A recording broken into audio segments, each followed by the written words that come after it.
संत जनाबाईच्या देखाव्याची संकल्पना पाहता तिच्या भक्तीतील गोडवा आणि विठोबावरची निस्सीम श्रद्धा मनाला भावते। जनाबाई वारंवार दळण दळताना विठोबाचे स्मरण करीत असे, तर कधी तो प्रत्यक्ष मदतीस येईल ही साऱ्या महाराष्ट्राला ठाऊक असलेली गोष्ट आहे।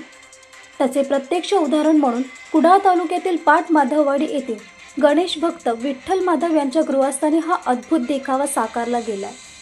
यांनी गणेश चतुर्थीच्या निमित्ताने या देखाव्यात सामग्री वापरली आहे।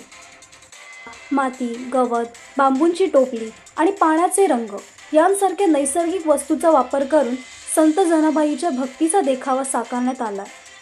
माधव कुटुंबियांनी मोठ्या उत्साहाने सहभागी होत आपापल्या कल्पकतेने हे दळण दळण्याचे दृश्य उभारले। या देखाव्यामुळे येणाऱ्या सर्व गणेश भक्तांना संत जनाबाईचा भक्तीचा अर्थ समजतो, तसेच पर्यावरण रक्षणाचे महत्त्वही पटते। नैसर्गिक वस्तूंचा वापर, साधेपणाची शिकवण आणि भक्तीचे दर्शन अशा विविध पैलूंचा हा देखावा एक सुंदर उदाहरण आहे।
घडामोडींसाठी चॅनलला सबस्क्राईब करा आणि बेल आयकॉनला क्लिक करा।